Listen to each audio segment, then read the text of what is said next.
Pessoal, bem-vindos a mais um episódio do À Mesa. Um verdadeiro episódio à mesa. Não entra no segmento de um gajo divaga, porque hoje eu não venho divagar sobre nada, não venho acrescentar grande coisa ao podcast, venho só a guiar uma conversação muito interessante com uma pessoa que me é muito querida, que é a doutora Catarina Satúrio.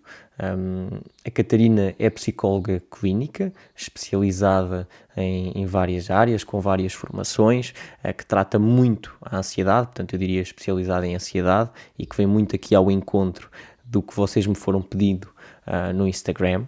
Portanto, a doutora Catarina tem formações em terapia Gestalt, cognitivo-comportamental, EMDR, Mindfulness. Vocês depois vão também perceber um bocadinho melhor sobre o que é isto e também podem pesquisar, como é óbvio, mas a nossa conversa vem essencialmente ao encontro de questões que vocês nos colocaram, como a questão de o que é que difere entre a ansiedade normal e uma perturbação da ansiedade, como lidar com a ansiedade, dicas e estratégias para baixar a ansiedade, lidar com a ansiedade de criar planos e planos de vida e definir objetivos, de viver sempre na antecipação, várias questões que eu percebi que seriam muito importantes para vocês verem respondidas, e nós tentámos aqui de alguma forma responder essas questões, e pelo meio tivemos uma conversa que eu considerei muito, muito interessante, e eu acho que vocês não só vão sair daqui muito elucidados, como também muito inspirados com a forma de ser e de trabalhar da doutora Catarina. Portanto, sem mais demoras, deixo-vos para este episódio que pela primeira vez tem vídeo.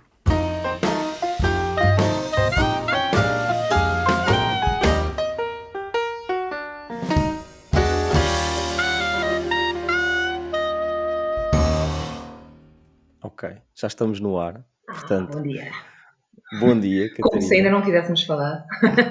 É Ainda não verdade. falámos, ainda não nos vimos hoje. E também acho que é a primeira vez que eu estou a conhecer, não Eu é? acho que sim, eu acho que sim. Eu acho que nunca nos cruzámos na vida, não é, Jorge? É, nada. Nunca me ajudou muito. Nunca me ajudou muito. Olha, Catinho, eu queria antes de mais agradecer imenso por ter aceito este desafio.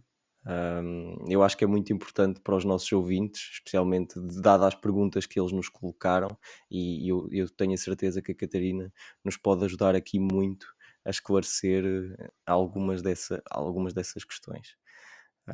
Eu queria antes de mais perguntar-lhe se Vamos a ver. Catarina. Vamos ver. O que é que me traz aí? Eu também fico curiosa. A primeira pergunta que eu lhe queria colocar é se a Catarina se sente ansiosa, porque isso é importante, dado que vimos falar sobre ansiedade.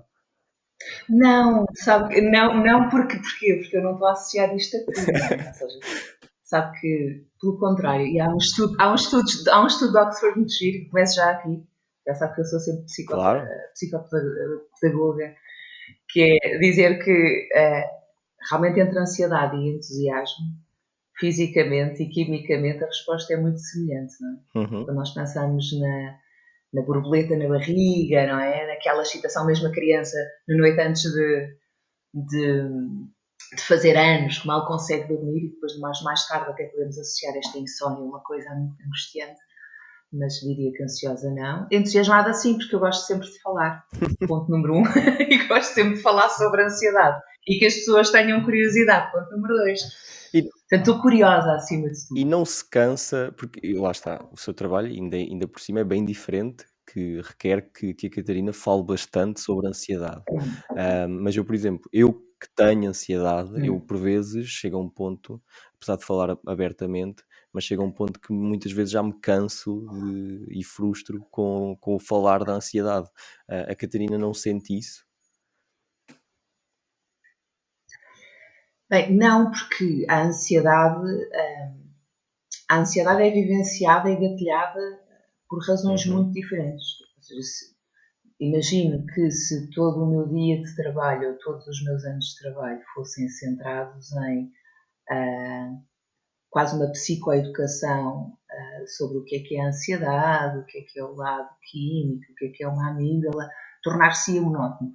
Mas a verdade é que O processo é ao contrário, nós percebemos a ansiedade como sintoma de alguma coisa e depois vamos tentando desconstruir, ou seja, perceber qual é que é a fórmula matemática que está por trás, Sim. e isso é sempre diferente. Ou seja, o gatilho, seja uma angústia existencial, seja um gatilho que fez com que a pessoa perdesse a noção de segurança, tal como lhe tinha acontecido quando era criança, seja uma antecipação. Todo este paradigma é constantemente diferente. Claro. Aquilo que leva uma pessoa, a sua vivência de ansiedade, há de ser diferente da minha vivência de ansiedade. Claro, Apesar de podermos ter os sintomas comuns. ela vem de várias formas e Portanto, é sempre várias a cores. pessoa, não é o ansioso. Sim, sim, sim, sim. Sim. Vem com sintomas semelhantes, não é? Mas é o Jorge, não é o ansioso. Pois, estou a entender. E às vezes também é difícil nós separarmos o Jorge desse bicho, ah, a pessoa dos sintomas. Mas, Sim, ou seja, nós fazemos muito a identificação com a própria sintomatologia. Só o facto de uma pessoa dizer eu sou uma pessoa muito ansiosa já implica um grau de identificação com a patologia, ou pelo menos com o sintoma, e uma impossibilidade de eu me descartar dele, que é uma coisa muito diferente quando eu digo eu tenho ansiedade. Quando eu tenho, eu sei que é um estado e é transitório, mas não é um traço de personalidade. ok, isso é. Okay? E a primeira coisa, e aqui é ensinar o Padre Nosso ao Vigário, que é, nós sabemos que um dos primeiros movimentos que nós podemos fazer é de perceber, de fazer um zoom out deste sintoma e perceber como é que ele é, de ter esta curiosidade. Sim, Portanto, quando eu tenho ansiedade, eu posso perceber, bem, olá, bom dia, sou o Jorge, eu sou a Catarina, tu és a ansiedade, deixa-me ver como é que tu és. E ir ao encontro desta sintomatologia. Quando eu sou ansioso, aquilo que eu faço muitas vezes é uma identificação, ou seja, eu tenho uma permissão total para entrar aqui num loop ansioso, ou tenho uma negação total da minha ansiedade e digo isto não pode estar a acontecer, isto não pode estar a acontecer. Qualquer uma das formas torna-me impotente face ao sintoma. ok. Eu acho que é engraçado. Já me derivei por aqui fora. Não, não, não, não, mas eu acho que, por exemplo, só essa parte da diferença e da possibilidade de classificação de tipos ou níveis de ansiedade distintos só por essa questão do dizer eu sou ansioso ou eu tenho ansiedade, eu acho algo interessante, porque faz todo o sentido, só que lá está, são aquelas coisas que parecem simples, mas que é preciso que alguém nos indique para nós conseguirmos entender. ah, Sim, a questão é esta, não é? Ou seja, se eu me identifico como eu sou ansioso, uma das perguntas que nós podemos fazer é se eu deixar de ser ansioso, deixo de ser eu? ok, Ou seja, se eu, Catarina, deixar de ter sintomatologia, deixar de ter, desde o ataque de pânico, ou seja, do expoente máximo de ansiedade, do coração a bater, da hiperoxigenação, da insónia, de tudo isto. Ou o traço mais pequeno, ter esta cabeça que está sempre a antecipar o futuro. Será que se isto cessar, eu deixo de ser eu? essa é uma boa questão. Outra coisa é eu dizer, eu tenho ansiedade. E eu tenho ansiedade é uma coisa que eu lhe direi logo à partida. Ainda bem, temos todos.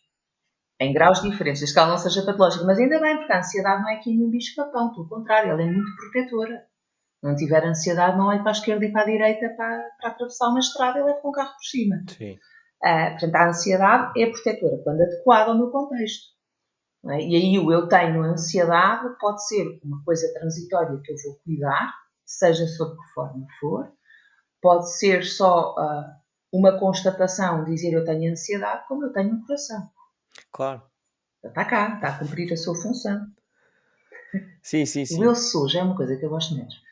Diga? O eu O sou, o eu eu sou sou, o eu ansioso, sou. esta identificação, Sim. já é uma coisa que me deixa sempre. Claro, claro, claro, claro, claro. Agora então primeiro temos que fazer esta desidentificação com o sintoma. Cara, eu estou a ouvir tudo e estou pensativo, porque lá está, vou-me revendo no processo e vou tentando perceber em que partes é que eu já estive, em que partes é que vou estando e identificando com isso tudo e faz todo o sentido. Eu acho que a pergunta que me vem logo à cabeça, se calhar já não tanto para mim, mas para muitas pessoas que estarão a ouvir, é o que é que distingue essencialmente uma ansiedade normal, portanto, aquela ansiedade que lá está, que nos faz olhar antes de atravessar a estrada, de uma perturbação ou Uhum. do início de uma perturbação de ansiedade. Vou atrever-me a dizer assim: tenho objeto ou não tenho objeto? Ou seja, o perigo está à minha frente, Uhum. e pode ser um perigo real. Vamos imaginar que eu estou neste momento numa situação em que não tenho dinheiro, acabou-se o meu dinheiro. Por exemplo, Uhum. agora no caso e até num contexto muito atual, ou seja, estou numa situação de experimento coletivo, não tenho perspectivas de trabalho, aqui há um perigo, há um Sim. objeto, ok? Não tenho poupanças, não é uma antecipação, está à minha frente, não é? E o Jorge sabe que eu gosto muito do exemplo, que é o exemplo do leão. Se eu Uhum. tenho o leão à minha frente, eu identifico como uma ameaça à minha existência e aqui a minha amígdala vai começar a trabalhar, a enviar adrenalina e cortisol para eu me ativar e dar resposta ao perigo. Ou seja, esta adrenalina e esta ansiedade vão me permitir eu responder ao que está à minha frente. Portanto, eu acho que a grande distinção é: está à minha frente ou eu estou em antecipação. Ou seja, o leão está à minha frente, o despedimento está à minha frente, o acidente de carro está à minha frente, ok?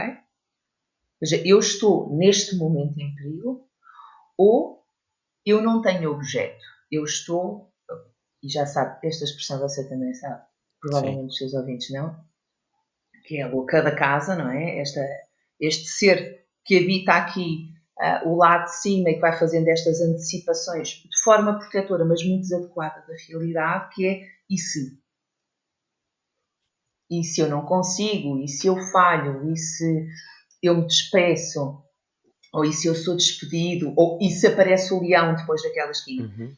E aqui nós já estamos a falar de um pensamento antecipatório.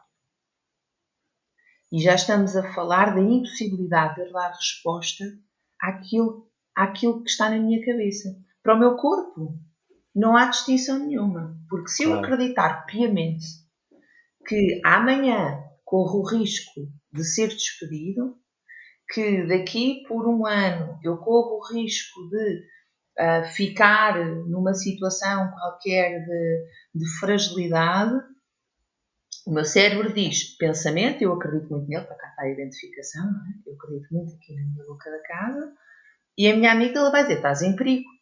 Adrenalina, cortisol, coração a bater, respiração a ficar curta, só que eu não posso fazer nada. E aqui nós temos sintoma, porque de facto, quando nós temos o objeto à nossa frente, nós não temos sintoma. Uhum. Eu não tenho sintoma quando estou em perigo e estou. Toda a adrenalina faz-me acordar, bater a todas as portas, a encontrar um trabalho, fugir do leão mais depressa. Aqui eu não estou com sintoma, eu estou com o chamado o stress adequado, o stress normal, na minha curva de stress. Numa escala pequenina, este stress até é aquilo que me faz acordar horas, cumprir um prazo, Sim. estudar o suficiente, ter mais capacidade de concentração, não é? Ou seja, eu tenho esta linha de stress que é um stress positivo, certo? Se eu não tiver este stress positivo, eu estou a dormir profundamente, eu nem ouço o despertador, ok? Eu não tenho problema nenhum em chegar atrasado e então quer dizer, não faz mal, eu estou ali a fazer scroll down no telefone e às tantas são 9, eu já devia ter entrado, mas eu não me mobilizei. Este stress também é mobilizador. Este é bom. Uhum. Outra coisa é quando nós vivemos constantemente na antecipação do futuro, e que é uma coisa que sociedades modernas Sim, fomentam muito, que é o pensamento, a antecipação, a cultural. capacidade de projetar no futuro.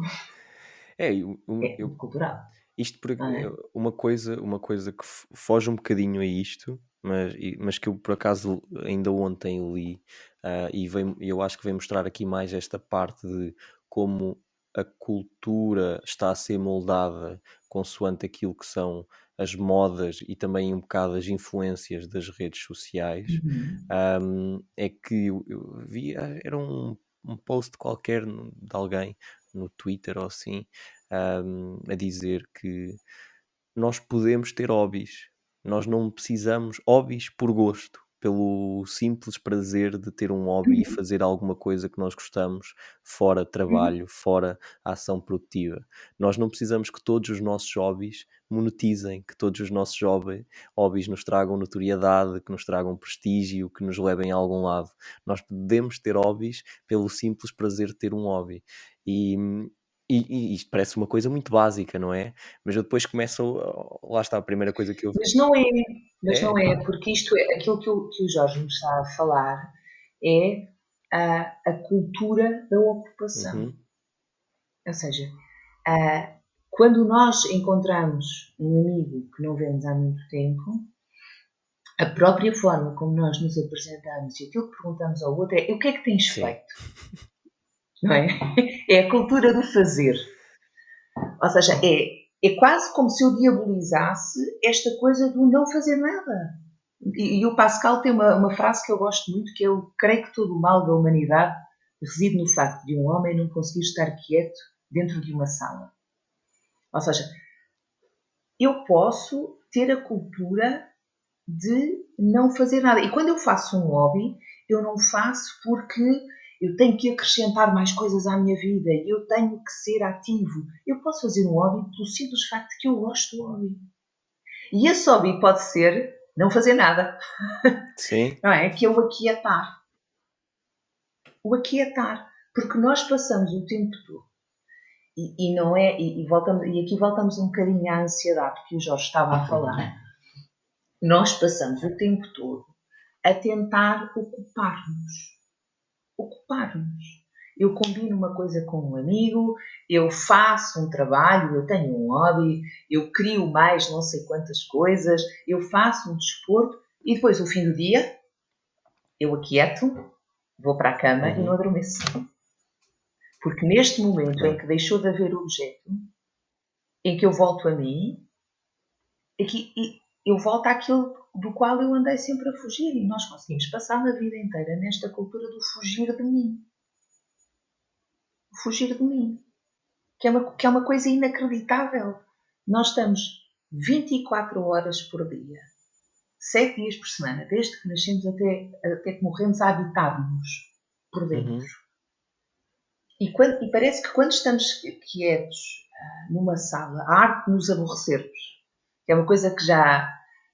Aqui vou parecer uma velha do Restelo, mas é uma coisa que a sua geração não teve tanto, por todas as Não. contingências de avanço tecnológico e tudo isso, que não diabolize nada, acho que todas elas têm imensa utilidade. Nós não estaríamos os dois aqui a falar se não houvesse a tecnologia e Sim. havia um monte de pessoas que não teriam acesso a esta informação se não houvesse tecnologia.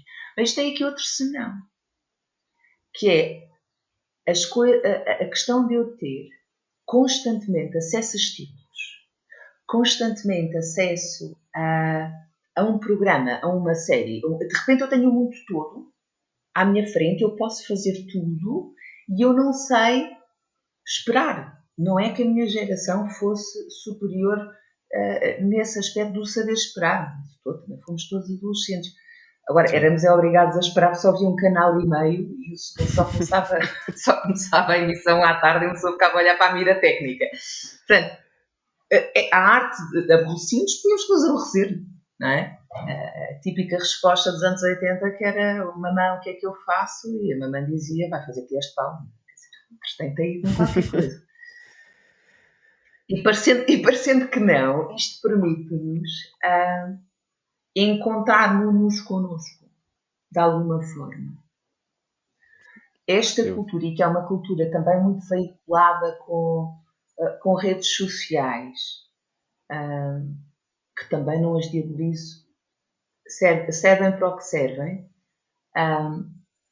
mas é quase vermos a realidade pela metade, Uhum. que é a ocupação, não é? Todas estas as pessoas não se filmam aborrecidas no sofá a pensar o que é que eu vou fazer agora. Filmam-se em ação, na ginástica, no hobby, no macramê, no que Sim. você quiser. E criamos aqui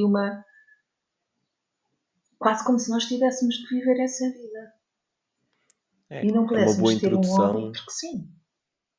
Sim, é uma boa introdução àquilo que à partida será a realidade virtual. É, é Exatamente. temos aquilo que é a ponta do iceberg ao de cima e tudo o que está lá para baixo que ninguém vê. Agora, a Sim. Catarina disse uma coisa que eu achei muito interessante e que eu gostaria de completar com uma ideia minha de ansioso, ou de ter ansiedade, talvez de não ser ansioso já. Que é, quando falou de nós estarmos sempre a fugir de mim, eu a fugir de mim, o que eu acho mais engraçado é que sou eu a fugir de mim à procura de mim. Uhum. É, Sou eu a fugir de mim à procura de respostas naquilo que me é externo, sim, não é? sim, Ou muito. seja, aquilo que me vá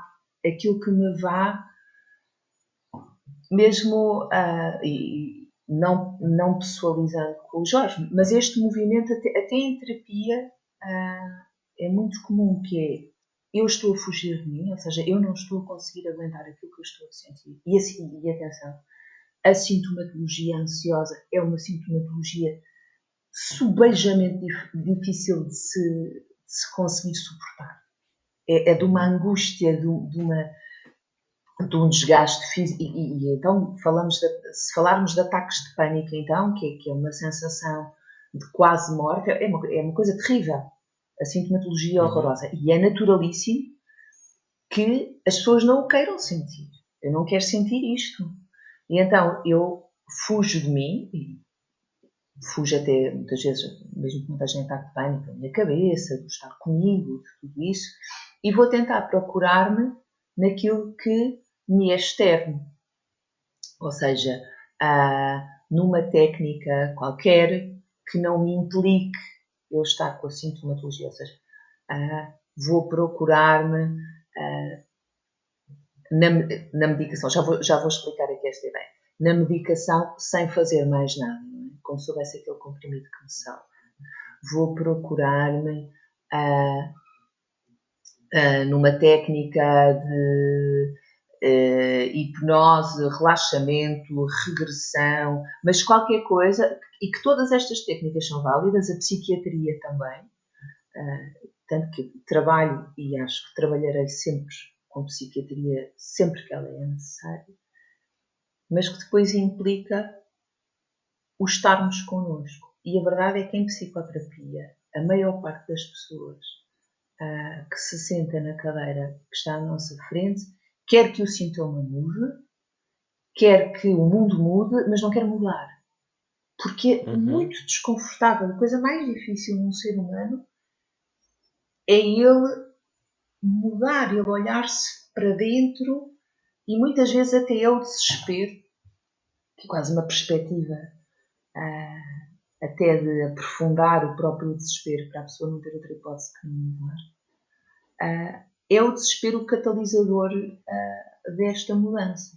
Quando eu percebo que o EMDR é uma técnica super válida, a hipnose é uma técnica super válida, o antidepressivo e o ansiolítico são técnicas super válidas, mas que servem para eu conter o sintoma num nível em que eu já consiga lidar com ele, em que eu consiga sentar-me e quase, e agora deixo um desafio aos seus ouvintes, eu já tive a oportunidade de partilhar consigo um vídeo do Mingyur Rinpoche que se chama How to Use Meditation to Deal with Anxiety, que é baixar o sintoma o suficiente, neste caso, no caso do Mingyur Rinpoche, para eu conseguir torná-lo objeto da minha curiosidade. Ou seja, se eu não fugir de mim, e às tantas já estamos 1 ano, 2 anos, 10 anos a fugir da nossa própria sintomatologia, e se eu tornar a minha ansiedade o meu próprio objeto e dizer, já que eu vivo contigo, deixa-me ver como é que tu és. Deixa-me ver que tipo de... Se eu puser este movimento de identificação, falávamos logo no início, se eu puser a ansiedade à minha frente, dizer, olá, quem é que tu és? Que tipo de pensamentos é que me trazes? Como é que és nos sintomas? Não a posteriori, mas no momento em que ela está a acontecer. Posso ter uma folha, um papel, uma caneta e dizer, ok, o meu coração acelera e mais. Vamos tentar perceber quem é que é esta entidade, se quisermos chamar assim, em vez de estarmos sempre a tentar não sentir, não sentir. Não, eu tenho que saber como é que ela é, tenho que me apaziguar com ela. Tenho que me apaziguar com ela. Se nós pensarmos que qualquer emoção que nós possamos ter é uma bússola, é uma bússola, não é parte da nossa bússola, que diz que alguma coisa desalinhou. Então eu tenho que perceber o que é que desalinhou que me traga esta ansiedade. E eu posso perceber, ok, estou com pensamentos antecipatórios, estou constantemente em angústia com o que vem a seguir. Ou tenho aqui uma série de questões que me fazem ficar, uma série de questões com a finitude que me fazem ficar hipervigilante ao meu corpo, ao meu coração. Depois, ainda por cima, na ansiedade, o coração acelera muito, portanto, fico hipervigilante ao meu corpo. Ou tenho um acontecimento na minha vida que gatilha alguma noção de insegurança que eu fui tendo quando era pequenino. Que tipo de pensamentos é que surge? O que é isto? E depois perceber um bocadinho qual é que é a realidade em que eu estou. Porque a maior parte das nossas vezes nós não estamos em perigo. Não estamos. Nós estamos num café, com um amigo, na nossa casa, e nós não estamos em perigo. Mas aquilo que acontece é que eu subo o sintoma e depois digo, eu não quero sentir isto, eu não quero sentir isto, eu não quero sentir isto. E o meu cérebro diz, não queres sentir, mas estás a sentir. Perigo. Mais adrenalina, mais cortisol. Eu não posso sentir, eu não posso sentir. Que vergonha. Não é? Que vergonha sentir isto em frente ao Manela ou à Maria. Quando estou só num café. Mas que vergonha porquê? Mas que ideia de super-homem é esta que nós estamos a criar nas nossas cabeças? Agora fui eu que derivei. Não, mas isso é muito verdade, e depois lá está, essa ideia do super-homem também está muito ligada a essa realidade virtual das redes sociais e da nossa cultura, e depois a Também. questão de nós termos tudo na ponta dos dedos também faz-nos sentir um bocado impotentes, na medida em que podemos fazer tanta coisa que nem sabemos por onde é que devemos começar e o que fazer, e isso abre-nos. É muito mais fácil, a verdade é essa, eu acho, ser ansioso hoje em dia. E depois também com a questão da pandemia, etc., que há pouco estávamos a falar, que veio claramente piorar muito isso para muitas pessoas em várias idades.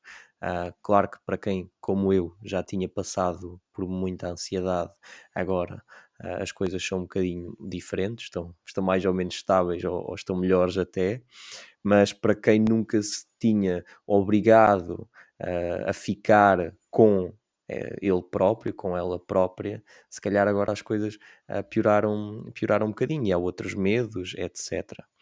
Agora, uma coisa que eu fiquei a pensar, por causa daquela questão de distinguirmos a ansiedade normal de uma perturbação da ansiedade, a Catarina indicou que o maior indicador é esta questão de estarmos sempre a antecipar e estarmos sempre a fugir de nós próprios. Contudo, daquilo que eu vejo no meu meio, dos meus amigos, por exemplo, das pessoas com que eu falo muito, eu noto que eles têm muito esta necessidade, que não sou só eu, que muitas vezes me coloco no e se, e que estou sempre a antecipar as coisas. E eu questiono-me se já a maioria das pessoas, ou grande parte das pessoas da minha geração, já não terá aqui um início de uma perturbação de ansiedade, mesmo não sabendo, porque hoje é o normal. Pergunta difícil. vamos ver uma coisa.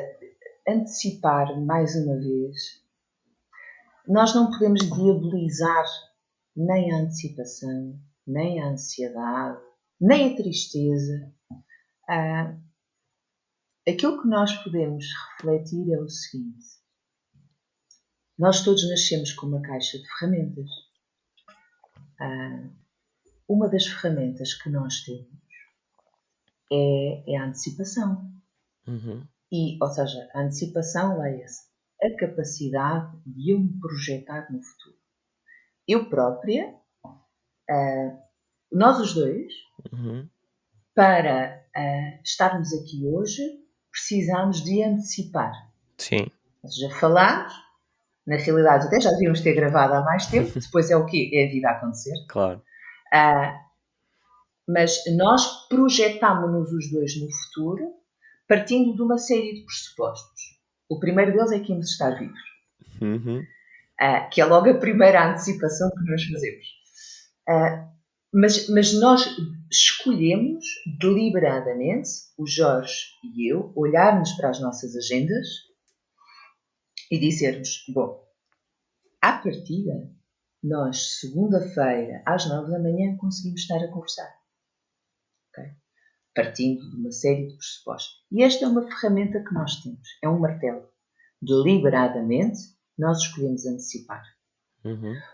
Outra ferramenta que nós temos é a ansiedade. Nós também temos ansiedade. Como eu lhe disse, ainda bem, muito protetora, certo? Sim. Faz com que eu não ande a saltar de janelas, de varandas, ou olhe para a esquerda e para a direita. Faz-me ter uma noção de perigo.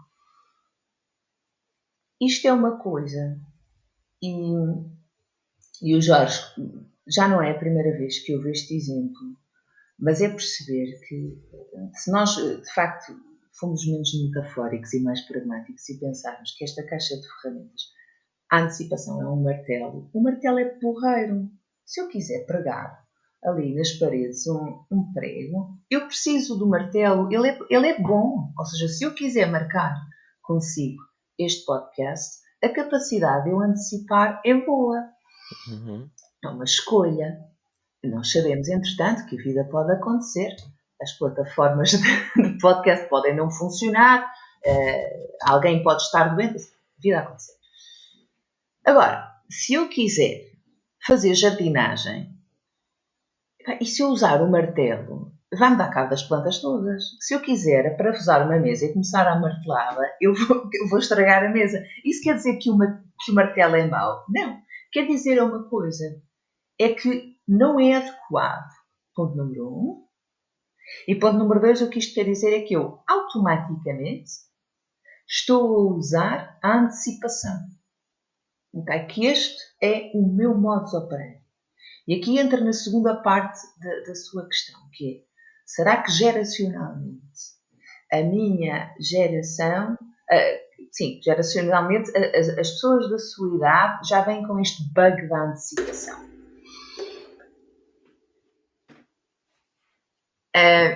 Bom, é um bocadinho determinista. Aquilo que eu poderia dizer é, se nós olharmos para aquilo que é o plano curricular de uma criança na escola primária hoje em dia, nós percebemos que o pensamento lógico tem muito mais preponderância do que a atenção ao corpo, a atenção às emoções. Nós percebemos que a carga horária de... Isto eu falo, uma criança de escola primária. Inglês, matemáticas, estudo de meio, português. Ou seja, pensamento. Sim.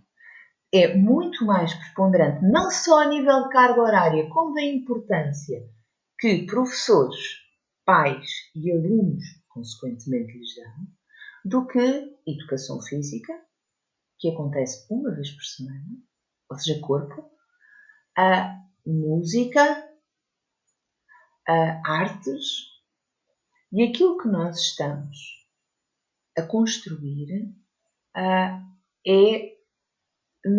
e nem falo de pressão, mas é a ideia que nós começamos a ter é esta, Jorge. Aquilo que é pensamento é o que é importante. é o mais importante. E eu começo a validar todos os pensamentos que tenho, Sim. certo? O menino que é espetacular, tecnologias de informação, artes ou educação física, mas que é português, matemáticas, tudo meio em inglês, tem não satisfaz, é automaticamente um mau aluno. É verdade. Mas o menino que tem muito bom a todas estas cadeiras cognitivas, não é? Português, matemáticas, tudo meio em inglês, mas que é mau, mau, ou seja, não tem este tipo de raciocínio ou não tem este tipo de capacidade física de música, artes ou educação física, é só. Não faz mal. Sim, E, portanto, é verdade. aquilo que nós estamos a dizer desde pequeninos aos nossos miúdos é aquilo que tu pensas é o que é importante. E aqui estamos a incorrer num risco gigante. Gigante. Que é acreditarmos constantemente no conteúdo do nosso pensamento e nos nossos automatismos. Nós passamos, e aqui eu não acho que seja geracional, acho que mesmo se eu olhar para a minha geração ou para a geração dos meus pais, a preponderância do pensamento face ao resto já era forte. Claro que se foi tornando progressivamente mais forte, claro que todos nós falamos que as crianças já não brincam na rua, mas a verdade é que se nós olharmos há 100 anos, o equilíbrio entre aquilo que era cognição e corpo era completamente diferente. E nós começamos a dar aqui tanta importância ao conteúdo do pensamento. Não é a capacidade de raciocinar. A capacidade de raciocinar é ótima. A capacidade de me projetar no futuro é ótima. Ok? É o que faz não só com que nós estejamos aqui, como eu disse há pouco, mas o que faz com que em situações difíceis da nossa vida, o facto de eu me conseguir projetar no futuro e dizer, ok, também isto passará, me consiga tornar funcional durante o tempo em que eu me tenho que tornar funcional. Agora, outra coisa é eu perder o juízo crítico em relação aos meus pensamentos. Ou seja, eu começar a ter pensamentos antecipatórios, que temos todos, nem que seja dizer, epá, no fim de semana vou jantar com uma pessoa tal e para a semana vem. Okay? Mas o conteúdo dos pensamentos muda, o conteúdo dos pensamentos muitas vezes passa para coisas que são mais angustiantes e eu não ter a capacidade de perceber que eu vou tentar não usar a expressão que uso em consultas, mas que a maior parte daquilo que eu produzo da antecipação é lixo. É lixo. Sim. Não é? Primeiro que eu não tenho capacidades divinatórias. Não tenho. Eu estou a partir do princípio, e depois também, há bocado deixei a sugestão do Mingyur Rinpoche e agora também deixo a sugestão do Sadhguru, que eu não sei, nós chegámos a falar os dois alguma vez do Sadhguru. Talvez não. Não sei. Não sei. Não Que tem um vídeo muito giro que se chama Smile You're Alive. E há uma parte em que ele diz Suppose tomorrow you wake up. E de repente para. E nós confrontamos com isto. Nós partimos do princípio que amanhã estamos acordados. É verdade. E ele sorri, ele tem um ar muito engraçado. E sorri e diz Every day, 250,000 people die from natural causes. Ou seja, 250,000 de pessoas morrem de causas naturais. Ou seja, não é uma doença prolongada, não é um acidente, não é? E, portanto, aqui nós já estamos a fazer esta projeção no futuro que vamos estar vivos. Mas depois fazemos uma série de projeções em que perdemos aqui um bocadinho a noção da realidade, em que a nossa cabeça começa a produzir aqui conteúdos que são condicentes com os nossos maiores medos. E nós temos que ter esta distinção. E isto eu não creio que seja geracional. Pode-se ter agudizado, talvez, com a sua geração, sim. Muitas vezes quando nós pensamos que, há 20 anos, ou há 50 anos não se falava de ansiedade como se falava, como se fala hoje em dia, portanto, as pessoas estão mais ansiosas. Bem, mas a saúde mental também não era uma coisa de que se falasse muito. As pessoas padeciam dos nervos, ou tinham desmaios. Mas eu creio que a ansiedade não é uma coisa geracional. Agora, claro que não é facilitador quando se tem, e aqui se eu devolver ao Jorge, Jorge disse uma coisa muito interessante, que é nós temos o mundo na ponta dos dedos. E então aqui esta ideia de que eu posso ser tudo e estou a falhar com o meu projeto de vida e com o meu projeto existencial pode gerar uma angústia enorme. Não é? Que de repente eu posso ser tudo. Eu não tenho que me deslocar a uma biblioteca para saber determinada coisa. Se me E permite isto só pode uma gerar uma coisa. angústia de eu não estou a ser. Diga, É diga. que eu por acaso tive mais do que uma pessoa que me mandaram mensagem e já que tocou nesse assunto, para uma das questões, que é como lidar com a ansiedade, essa própria ansiedade de fazer esse tipo de planos de vida, de definir objetivos e esta pressão de conseguir cumprir esses objetivos e sentir que existe o selecionar, digamos assim, de um plano de vida adequado.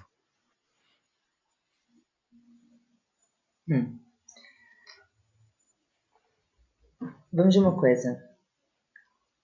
O meu projeto de vida, tal como o meu plano, se falarmos assim no microcosmos ou se falarmos da nossa vida inteira, há objetivos que eu posso pôr.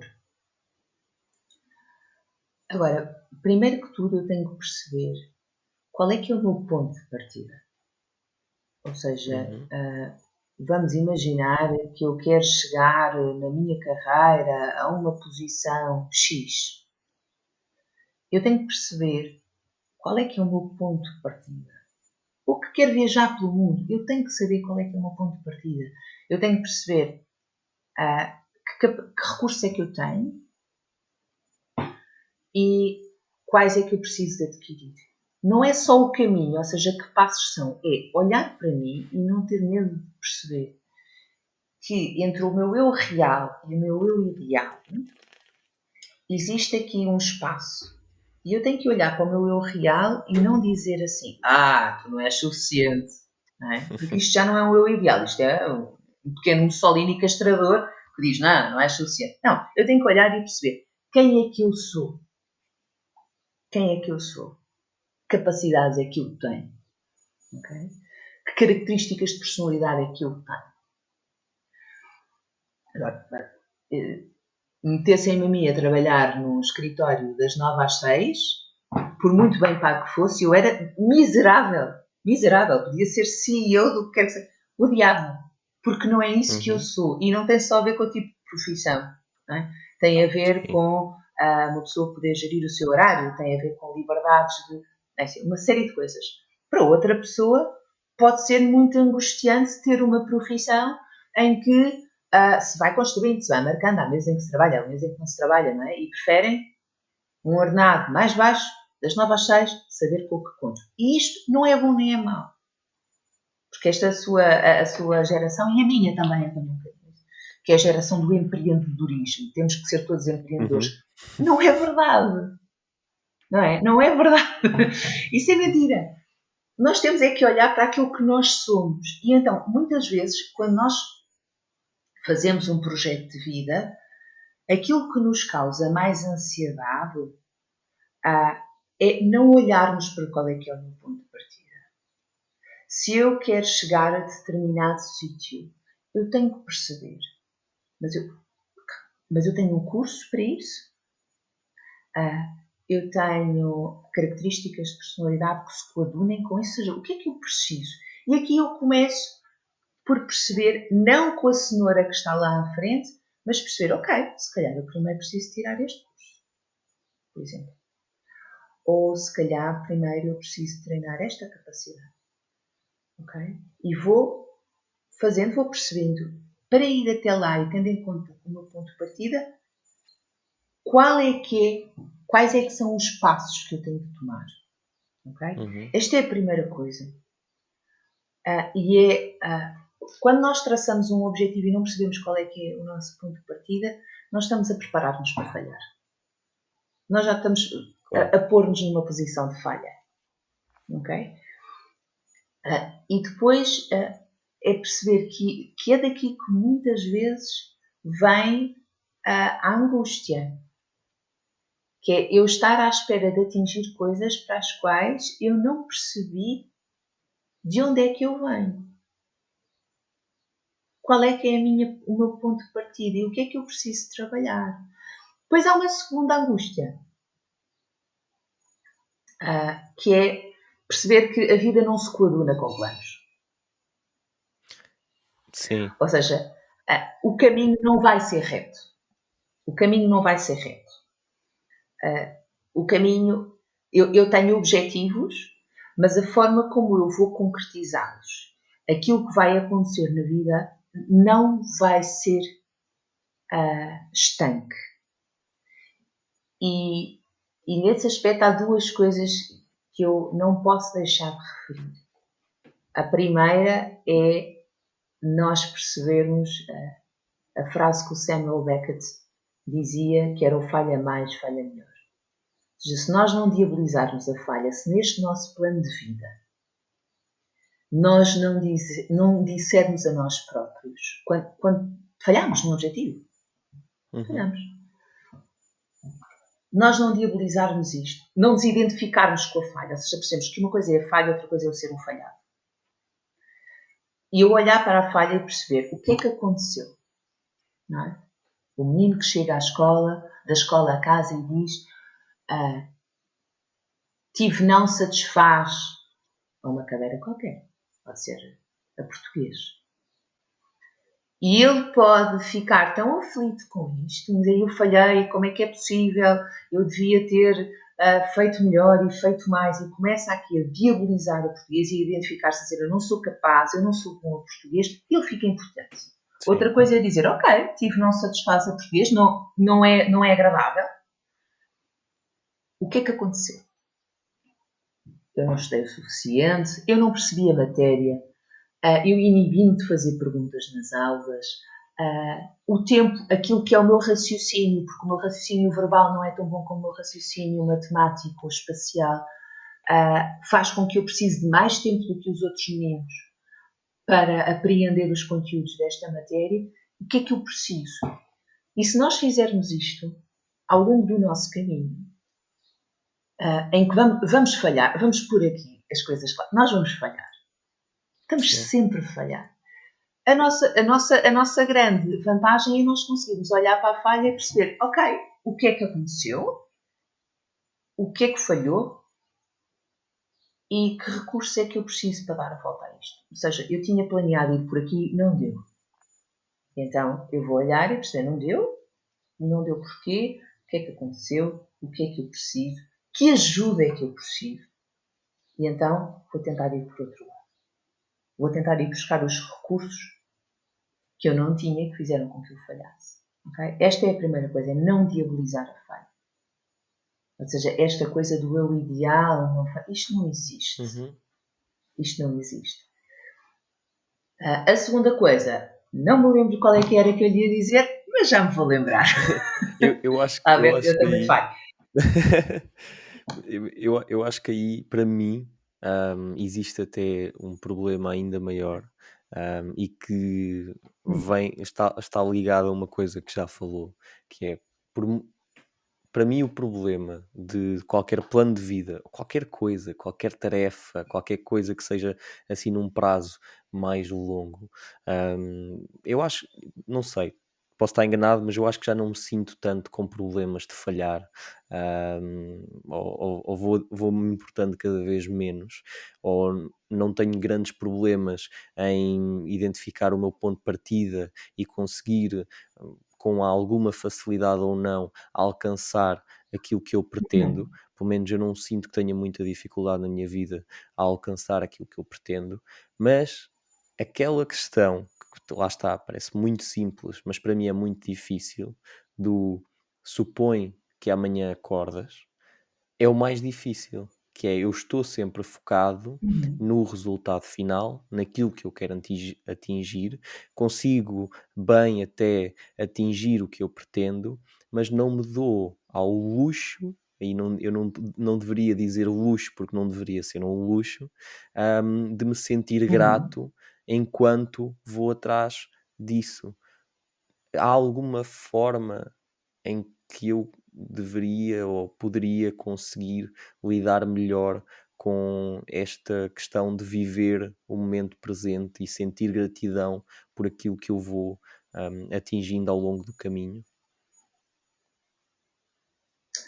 Jorge, diga-me uma coisa. Uhum. Que horas são? São 10h14. Ok. Está vivo? Uhum. Essa é a coisa mais importante. São 10h15. É segunda-feira e o Jorge está vivo. Tudo aquilo que você atingirá depois disto é porque o Jorge está vivo. Uhum.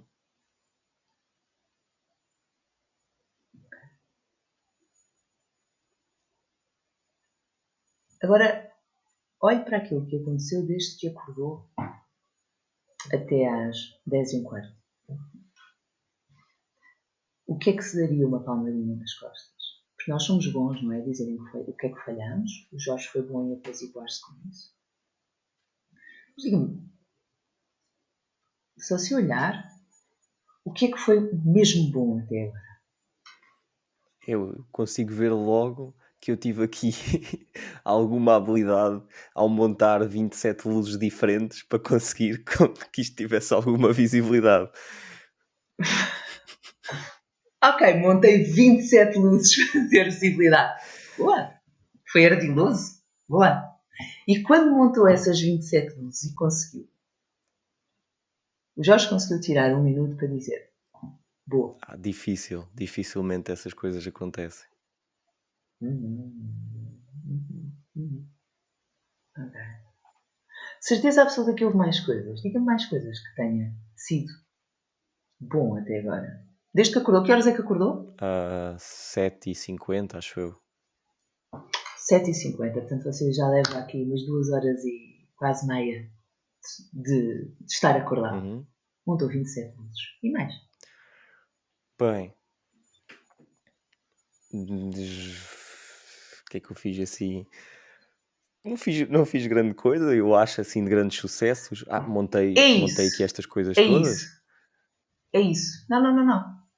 O Jorge disse uma coisa essencial. Não fiz grande coisa. Eu não lhe perguntei se você tinha feito grandes coisas. Sim. Não são grandes coisas. As grandes coisas não são diárias. Uhum.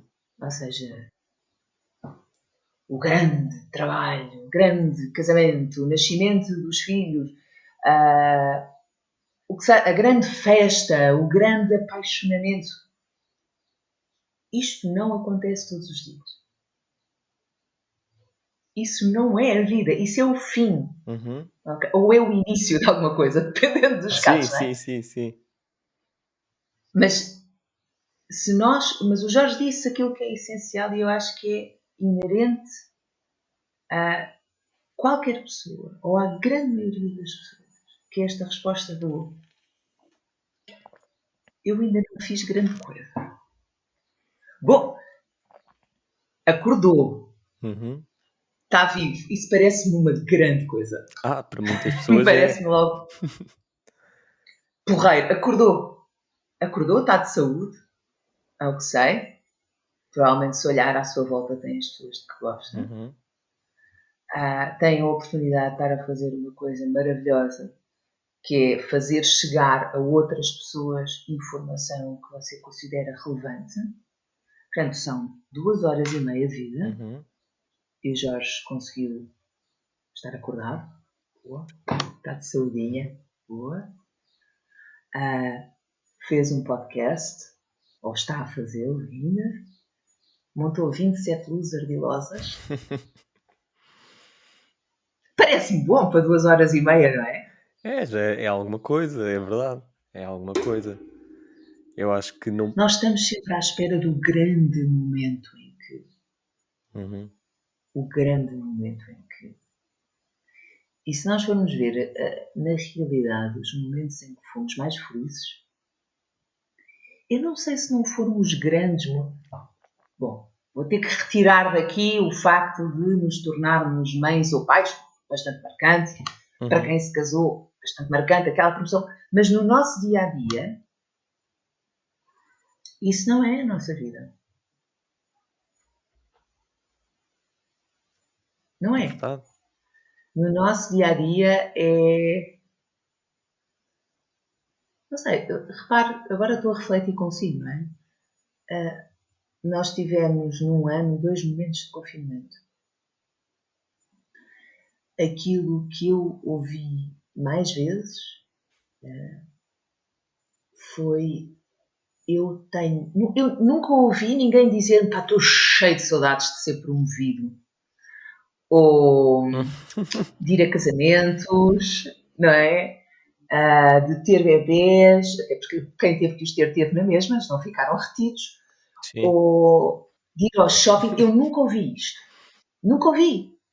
Ah, ouvi muitas pessoas que me diziam eu não sei há quanto tempo não abraço alguém. Ouvia pessoas que me diziam eu, eu não sei quando é que eu vou voltar a ver determinada pessoa. Eu não sei quando é que eu vou poder ter o prazer de escolher sair de casa. Escolher sair de casa. Tudo aquilo que nos fez mais falta e que nos fez mais ansiedade e angústia, ou mais tristeza, eu incluída, a coisa que me Uhum. fez mais, e ainda hoje me faz mais falta, é no fim de uma sessão, ou durante uma sessão, eu não poder abraçar um paciente, não poder tocar, não poder cumprimentar. Isso é das coisas que me faz mais confusão e que me entristece mesmo. Me entristece mesmo. E eu fico a pensar que, de facto, as coisas que as pessoas foram sentindo falta, ou seja, esta liberdade de eu poder ir à praia, as pessoas adaptaram-se bem. Atenção, isto depois tem outras consequências para os donos dos restaurantes e para donos de Claro. cadeias hoteleiras. Mas o ser humano facilmente, eu moro aqui numa zona muito pertinho da praia, facilmente se reinventou. Foi buscar a marmita, a lancheira e mal se pôde sair de casa. Aquilo que se fez foi ar, praia, campo, pessoas, esta pessoa, conviver com esta pessoa, as crianças a voltar a brincar umas com as outras. E depois de repente parece que nos esquecemos disto tudo. Não é? Parece que estamos à espera da grande coisa, quando aquilo que nós se calhar não conseguimos viver sem são estas coisas pequeninas. Não é? Uhum. Hoje acordei, são 10h25, ok? Ainda estou vivo, fixe. Posso abraçar os meus pais ou os meus avós que já estão vacinados, por exemplo. E que não era tão fácil quando não estavam. Claro. Posso ir à praia. Posso estar, quando se justifique, yara, presencialmente no meu trabalho. Não é? E estas são as nossas grandes coisas. Estas são as nossas grandes coisas. E nós parecemos, e aí eu tenho que concordar com o Jorge, que talvez seja mais geracional, que é o fear of missing out. esta ideia de eu estar sempre a perder alguma coisa, de a grande conquista. E parece que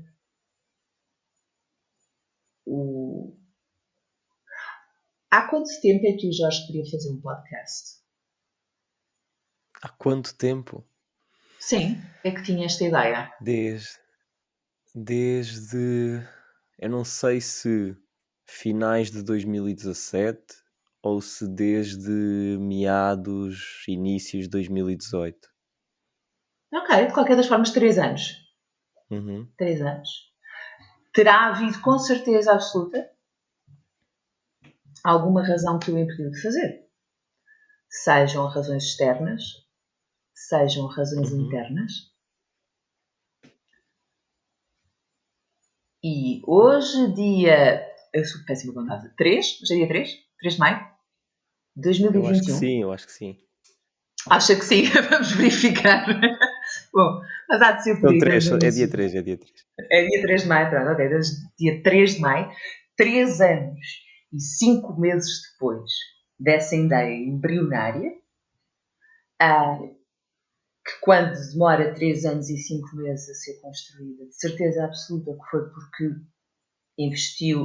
implicou investimento da sua parte, emocional, de tempo, de recursos, do que seja, o Jorge está a fazer o podcast. Aliás, o Jorge disse-me em off que o fazia semanalmente, se não estou em erro. Sim, Certo? podem confirmar, Ok. sim. Já ia com. Eu Podem não sei confirmar. quantos episódios é que são, Vou eu ver os penso que outros. são 8, 9, não tenho ideia, mas é 8 por aí. Deve episódios. ser menos de 10, mas perto disso. Ok.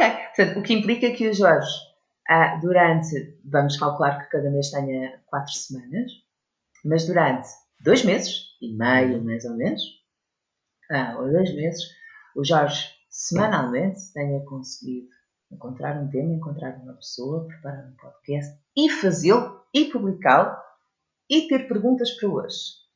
E aquilo que o Jorge me disse há 10 minutos, às 10 e um quarto, foi: eu hoje não fiz nada de extraordinário. É verdade, É horrível, já reparou? A forma como nós somos, que é o quando eu atingir, não é? Portanto, vamos imaginar que o Jorge, em 2017, dizia quando eu tiver o meu Uhum. podcast. E hoje está a fazer um comigo. E o Jorge diz-me: fiz assim nada especial, não tem 27 luzes. Eu, eu lembro-me perfeitamente, e agora que fala nisso, lembro-me ainda melhor, nós, há uns meses, termos falado sobre, e a Catarina tem perguntado, o que é que te falta? E eu disse, tenho quase certeza que foi próximo disto que eu disse, eu não sei o que é que me falta para eu me sentir bem, mas se eu tivesse, pelo menos, o podcast e a outra página, que são aqueles projetos que eu ando aqui a adiar com a barriga há imenso tempo, eu já me vou sentir bem.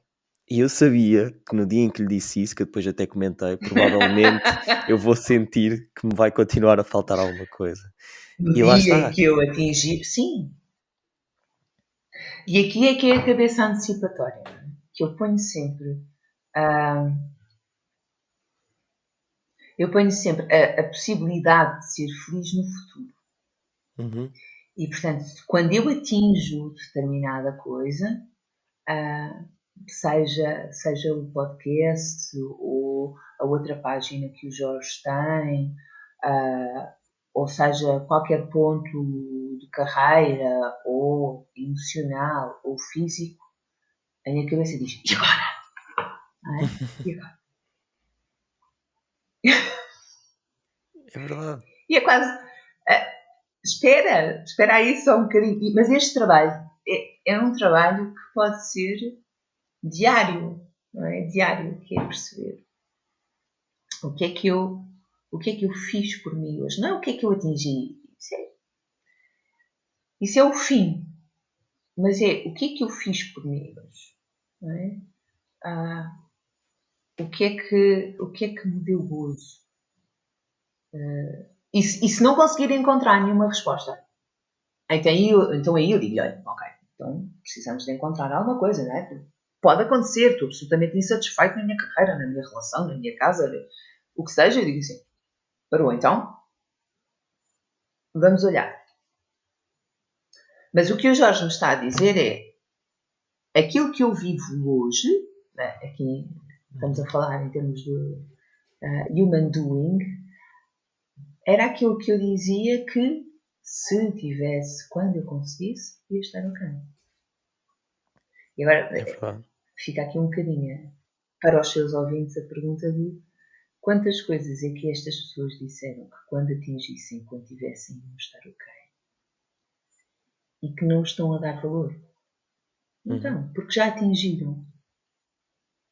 Já atingiram, então é. Sim. Eu acho que aí, lá está, há vários métodos que nos pode aproximar de uma forma um bocadinho melhor de nós lidarmos com estes factos. Por exemplo, eu tive, não sei, não é o mais recente, é o penúltimo episódio que eu lancei. Eu convidei uma amiga minha que escreve diários. E é um hábito que eu não tenho muito, mas que eu tenho noção que é algo que traz muita autorreflexão e existe muitas pessoas que o escrevem até numa ótica e essencialmente de gratidão para estarem sempre presentes com essa ideia do que é que eu fiz por mim hoje. Pronto, e depois aquilo tem imensos benefícios e claramente um deles é prolongar ou aumentar esta possibilidade de felicidade constante e felicidade a longo prazo, esta boa sensação. Aquilo que eu lhe queria perguntar, porque ainda há pouco falou do EMDR e eu sei que várias pessoas se devem estar a perguntar o que é, porque também já várias pessoas me perguntaram, e eu também até há algum tempo, até há pouco tempo, não sabia o que era e achei muito interessante. Mas a minha questão seria, dentro das terapias, processos que a Catarina domina, que se eu não estou em erro, tem formações em terapia Gestalt, em EMDR, terapia cognitivo-comportamental, mindfulness. Eu não, provavelmente eu não lhe ia pedir para me explicar todas estas terapias, porque eu penso que isso seria impossível, mas a minha questão seria essencialmente Dava-nos aqui alguns meses, pelo menos. alguns meses. Seria essencialmente de Alguns que meses assim com forma menos. é que concilia estas terapias diferentes e os fundamentos práticos dela no tratamento destas perturbações de ansiedade. E se calhar poderia explicar pelo menos o que é mais ou menos o EMDR, porque eu acho que há muitas pessoas que têm muita curiosidade nisso. Ok. Agora, mais uma pergunta. Jorge são duas perguntas difíceis. Bom, Não, acho que não. primeiro é importante perceber isto. Acho que não. Não há uma panaceia para todos os males. Era ótimo, mas quando nós olhamos para uma pessoa com ansiedade, eu estou a olhar para a forma como a ansiedade se manifesta naquela pessoa específica. Okay? Uhum. Dito isto, tanto a terapia Gestalt como a terapia cognitiva comportamental, a terapia Gestalt é uma terapia integrativa de uma série de métodos, okay? Desde Ok. psicodrama, técnicas de expressão artística, dramática, mindfulness, enfim, psicoterapia existencialista, ou seja, tem aqui assim uma série de técnicas que estão integradas e eu acho que é isto que nós temos que, pelo menos é a minha forma de ver as coisas. Aquilo que eu quero é dar à pessoa que está na minha frente a melhor resposta possível naquilo que ela sente. Ok? Obviamente que haverá pessoas.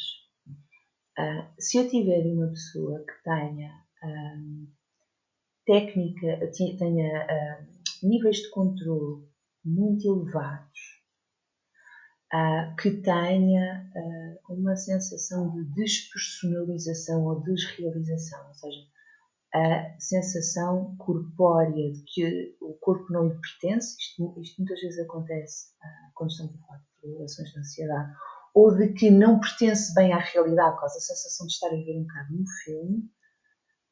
Sim. Eu não vou utilizar uma técnica meditativa. Não vou, porque eu vou estar a exacerbar naquela pessoa a abstração ou a hipervigilância ao sintoma. Okay? Portanto, eu tenho que ter cuidado em perceber nesta pessoa o que é que poderia ser melhor de acordo com o sintoma e de acordo com a vivência dela.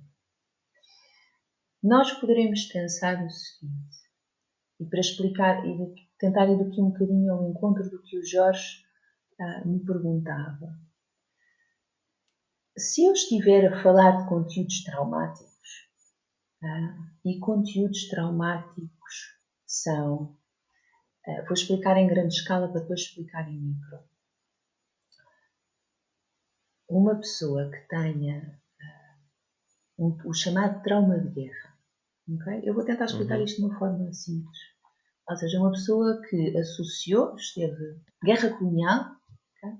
Se calhar algumas das pessoas que estão a ouvir conhecerão alguém que tenha por lá passado, e que associa um som, okay? À emoção de perigo. É normal, não é? Ouvia tiros, explosões, minas e o perigo, portanto, o medo estava imediatamente associado. E este som, ou seja, um destes 5 sentidos, com a emoção, ficaram alojados no lado do cérebro, no hemisfério do cérebro que corresponde à emoção. Obviamente que na altura, porque estava num cenário de guerra, esta pessoa não pôde fazer o seu trabalho, que é aquilo que o sonho faz, que é fazer os movimentos bilaterais quando nós estamos a sonhar, não é? Nós estamos a ter aqui uma imagem que despoleta uma emoção e nós estamos com os olhinhos a andar de um lado para o outro a tentar ativar os dois lados do cérebro. O cérebro emocional com o cérebro pensante, ou seja, aquele que me poderá dizer, tempos mais tarde, estou em 2021, neste caso, vamos imaginar que estou em Lisboa, em 2021, portanto, se eu ouço a porta de um carro a bater, um estrondo, eu estou ok, eu não estou em perigo. Mas muitas vezes o cérebro destas pessoas não pôde fazer este trabalho, porque sonhar, enquanto se está num período de guerra ou depois, implicava perder a hipervigilância necessária para sobreviver. Então o que é que acontece? As pessoas estão em 2021 em Lisboa, ouvem um estrondo do carro e imediatamente o que o cérebro associa é perigo, sobrevivência, enfiam-se debaixo de uma mesa. Okay? Se nós pensarmos, estamos a falar numa escala grande, mas muitas vezes nós associamos determinadas situações a perigo, a esta emoção de perigo. E aqui estamos a falar já da ansiedade. Pode ser qualquer conteúdo traumático. Vamos imaginar que uma criança tinha muita ansiedade de separação quando ia para o colégio, quando ia, vamos imaginar que fazia parte de um grupo de jovens e acampavam todos, e era muito pequenina e sentia-se desamparada. Este sentimento de desamparo quando está longe dos pais. Hoje em dia tem 20, 30, 40 anos e a ideia de viajar, de ir para longe de casa, causa-lhe um nível de ansiedade muito alto. Ou alguém que teve a primeira vez que teve um ataque de pânico estava a andar de comboio. E hoje em dia vê-se totalmente privado de andar em qualquer transporte público. Isto é muito, muito, muito comum. Ok? Por acaso E é muito pessoas comum assim. porque as pessoas têm a sensação. Porquê? Porque confronta-nos com muitas coisas. A primeira é que não temos controle nenhum. O comboio não para quando eu quero, o autocarro não para quando eu quero. E, portanto, eu sinto que não posso escapar. É a mesma coisa que acontece em autoestradas. Eu não posso encostar quando eu quero. E então, muitas pessoas preferem não ir pela autoestrada, têm ansiedade nisso, e vão para uma estrada nacional, por Também exemplo, para conheço poderem pessoas parar assim. qualquer. Esta noção de controle. E vamos imaginar que a primeira vez que esta pessoa teve um ataque de ansiedade foi num autocarro, no metro, no que seja. E associou isto a perigo. Associou de forma errada, porque repare, um autocarro não constitui um perigo. Mas o cérebro emocional guardou-o assim. O EMDR o que é que vai fazer perante isto? EMDR é uma sigla que é Eye Movement Desensitization and Reprocessment, ok? Ou seja, através dos movimentos bilaterais dos olhos, que é aquilo que nós fazemos durante o sonho, nós fazemos uma dessensibilização da situação, ok? E o reprocessamento da emoção. Portanto, nós mantemos, e isto pode ser feito através de, como algumas pessoas fazem, através de movimentos com os dedos do próprio terapeuta, não é? Movimentos bioculares, ou então há uns aparelhómetros em que temos o som a ir de um lado para o outro, pode-se aumentar o volume e a intensidade, tem também aqui umas coisinhas que se seguram nas mãos e que fazem vibrações de um lado e do outro, e enquanto seguramos determinada imagem, vamos reprocessando através deste estímulo dos dois lados do cérebro, para que ele consiga, quando olha para o metro ou quando contempla a possibilidade de lá entrar, não se sentir em perigo. Conseguir perceber que sim, isto aconteceu, sim, no ano tal isto aconteceu, tive ali um ataque de pânico, o que não significa que este é um sítio perigoso ou que eu vou ter sempre ataques de pânico. E isto é o que o EMDR tenta fazer. E pode ser pertinente em algumas situações. Nestas que nós falámos, pode também ser pertinente em situações, e isto aqui estamos muito dirigidos a sintomas, em pessoas que têm uma hipervigilância corporal muito grande, ou seja, que estão sempre atentos ao batimento cardíaco ou à respiração, e nós conseguimos apaziguar isto através dos movimentos bilaterais, estarmos com o coração e conseguirmos diminuir estes níveis de ansiedade. O mindfulness, como você falava, e para quem não conheça, mas é importante percebermos que o mindfulness é atenção plena ao momento presente, e aqui nós percebemos qual é que é a preponderância que tem este treino do momento presente, se pensarmos a ansiedade como um momento em que estamos sempre a ir para a frente, não é? A antecipar. Portanto, o poder estar presente, o poder apaziguar, e ainda assim, no nível 2.0, podermos estar com o próprio pânico. Ou seja, eu poder estar com o pânico e dizer, ok, está aqui, e sentir o meu coração e apaziguar-me com isto. Uhum. A terapia cognitivo-comportamental é muito importante também, algumas técnicas são importantes, mas isto, eu vou sempre falando nas coisas como técnicas que eu acho que depois vão sendo usadas consoante aquilo que está à nossa frente. Claro. Obviamente que a terapia cognitivo-comportamental tem muitas vantagens quando falamos em perturbações de ansiedade, porque trabalha muito aqui a questão de cognições distorcidas, de padrões de crenças distorcidos, e de mudar aqui os padrões de crenças. Também temos aqui um lado que é importante, porque quando há ansiedade, muitas vezes aquilo que nós fazemos é retirar-nos do estímulo que nos perturba, ou seja, a fuga, que é o mais natural, é o evitar, e que trabalha muito também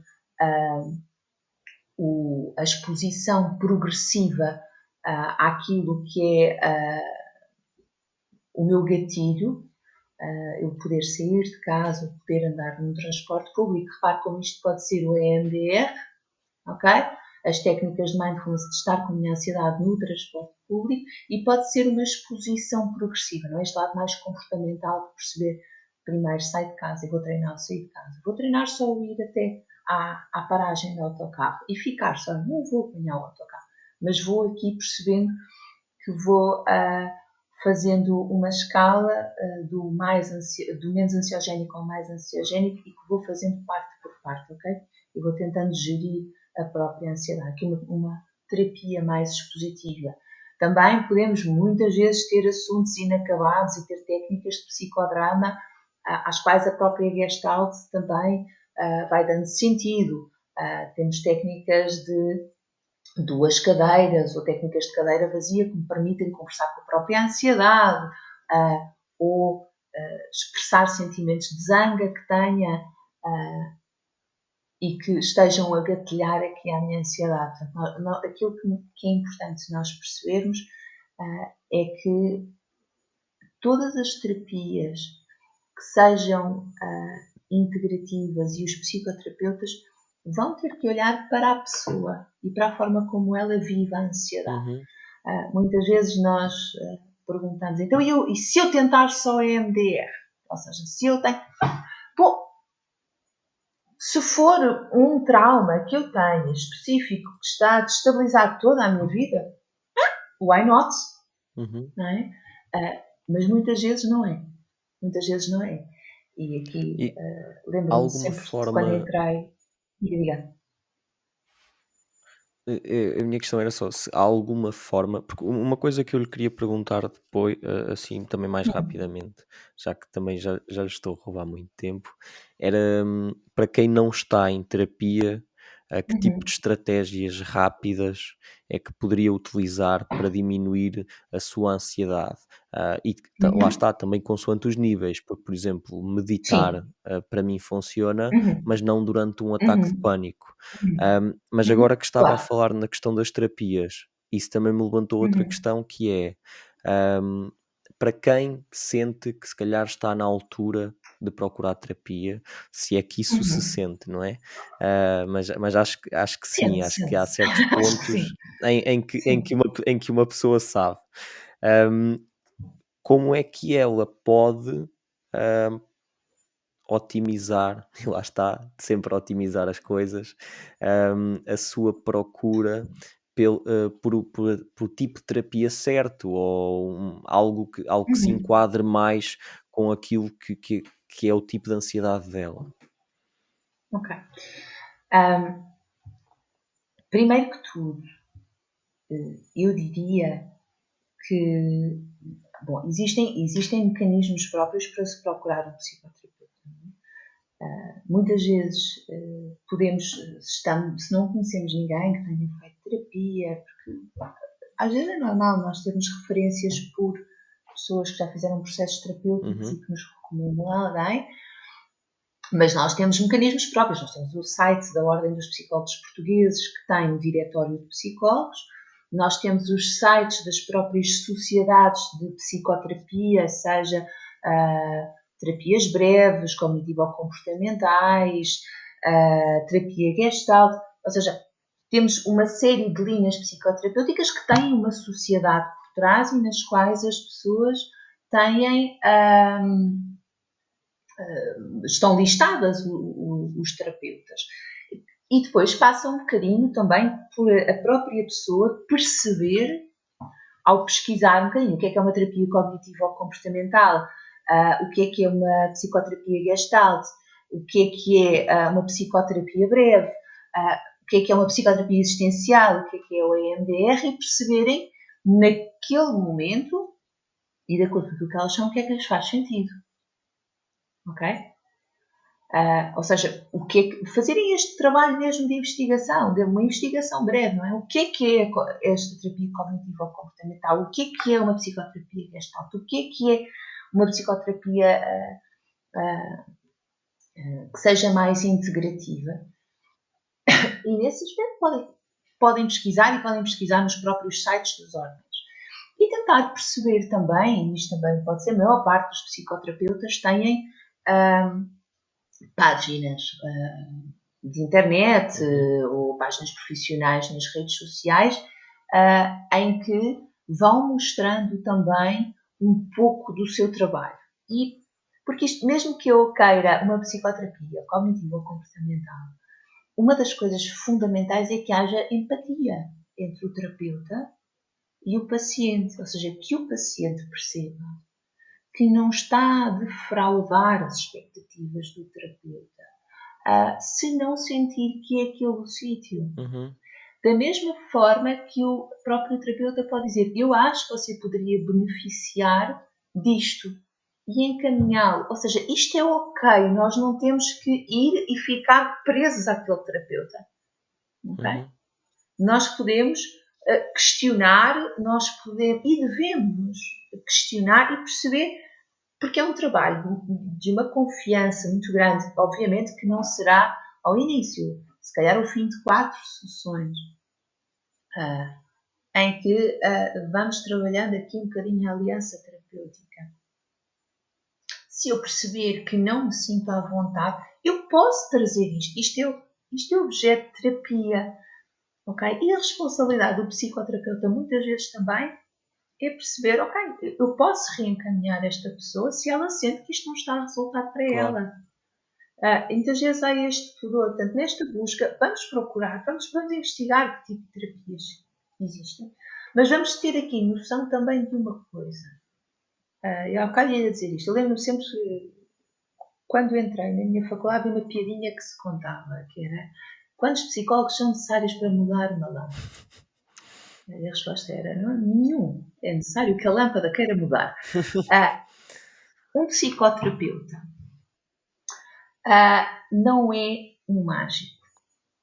Não é um mágico.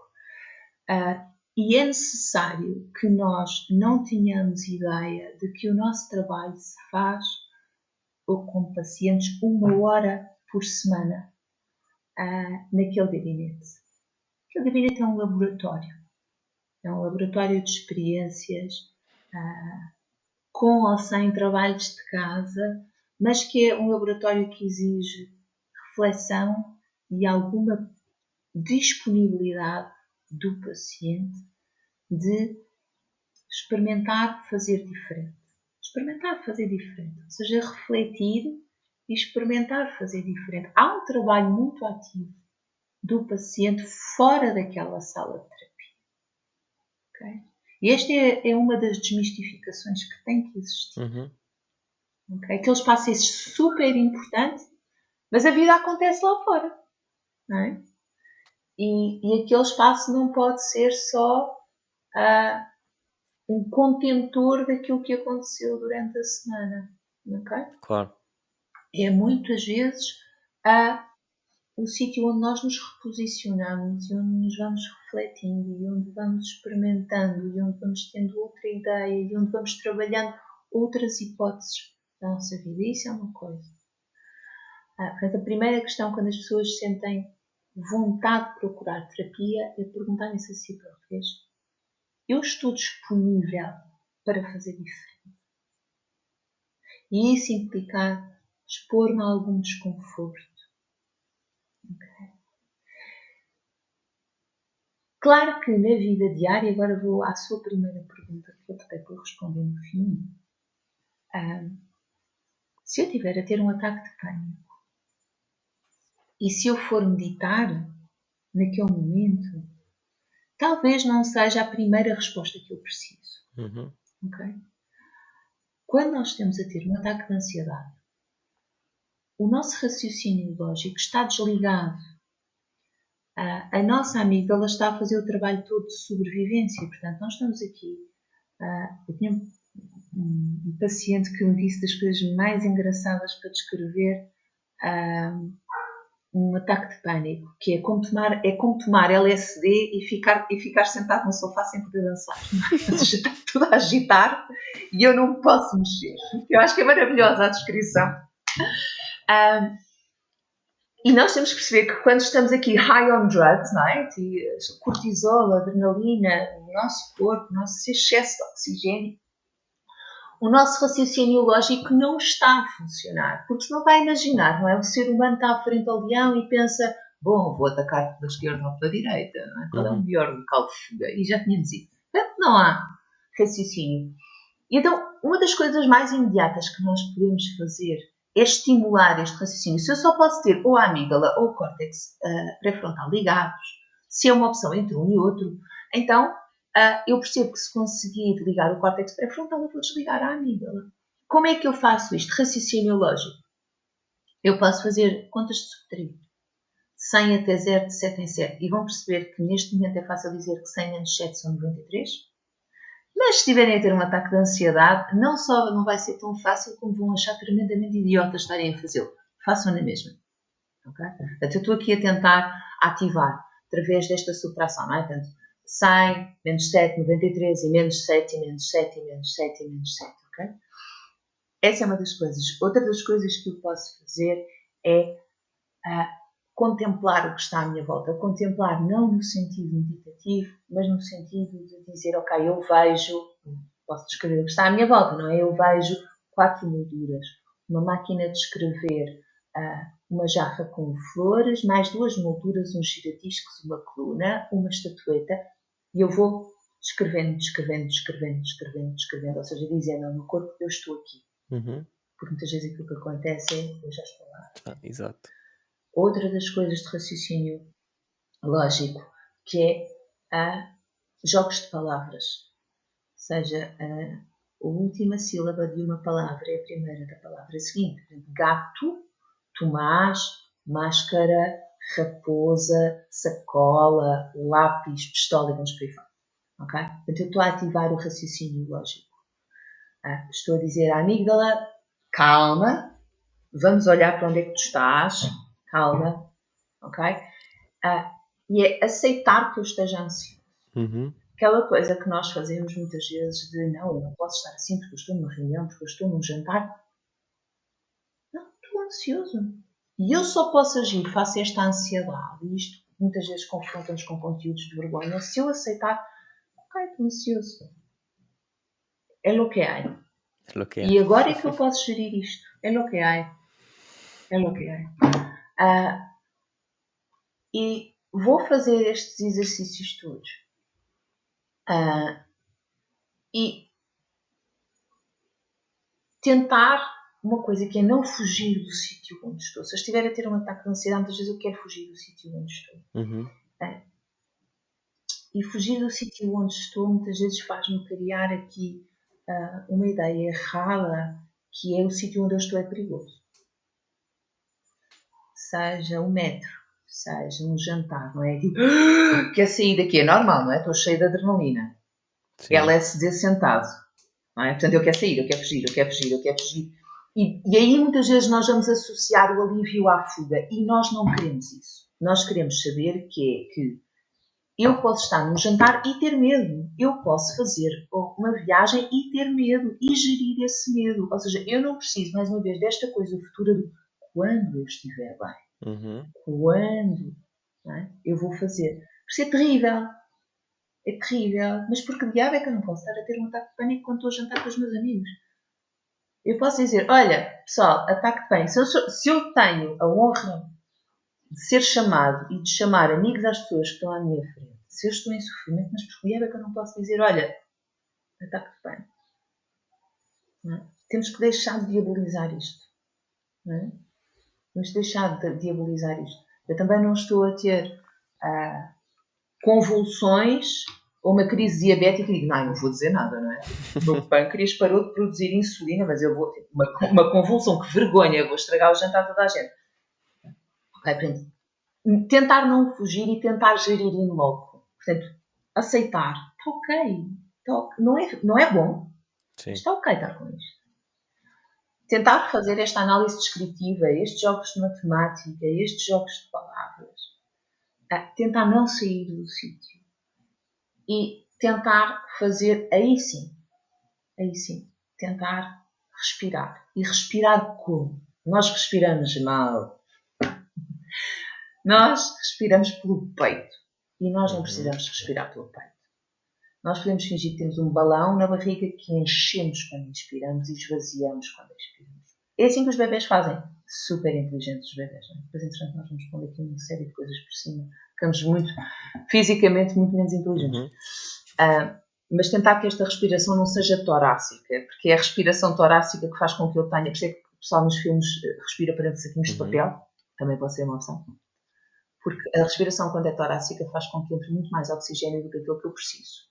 E quando há muito mais oxigênio do que aquilo que eu preciso, o que é que acontece?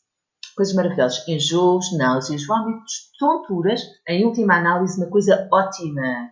Especialmente para quem sente que está a morrer, que são Sim. parestesias. Que é, no braço esquerdo ficou dormente. É ótimo. Para quem já acha que está a morrer, é confirmação de Bem expectativa. sei. Não é excesso de oxigênio. Vamos respirar para dentro do saquinho, vamos respirar. A cara de João Jussa. Portanto, às vezes acontece, bochechas, mãos, pés dormentes, excesso de oxigênio, não se assustem, está ok. Vamos respirar pela barriga, vamos respirar para o saquinho. E depois podemos fazer ainda o extra. Hoje em dia nas empresas gostam de dizer assim, o extra mile. Eu odeio dizer isso, mas vou dizer, porque podemos dar um extra, não é? Se eu estiver para aí virado, posso tentar perceber. Fazer uma análise reflexiva que é, o que é que gatilhou isto? Que tipo de pensamento é que eu estava a ter quando isto aconteceu? Porque às vezes nós temos a sensação que é do nada e não é? Que tipo de pensamento, que tipo de situação, e guardar só aqui uma mental note do que é que aconteceu. Espero ter respondido. Não, sem dúvida. Eu por acaso havia algumas coisas que eu já tinha noção. Agora, há aqui vários exercícios de de lidar com o topo dos topos da ansiedade que eu por acaso não tinha noção. Mas eu acho que o meu principal problema de quando eu tive o meu primeiro ataque de pânico foi nem sequer saber o que era um ataque de pânico.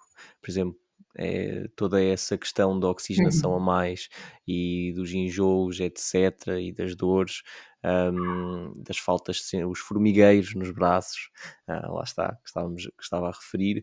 Isso são tudo coisas que eu não sabia o que era, não sabia que fazia parte de um ataque de pânico. Para mim, um ataque de pânico era aquilo que eu tinha às vezes antes de fazer um teste, ou o que era, que é só eu ficar muito nervoso e depois dar por mim no final, ou o que seja, chorar, etc.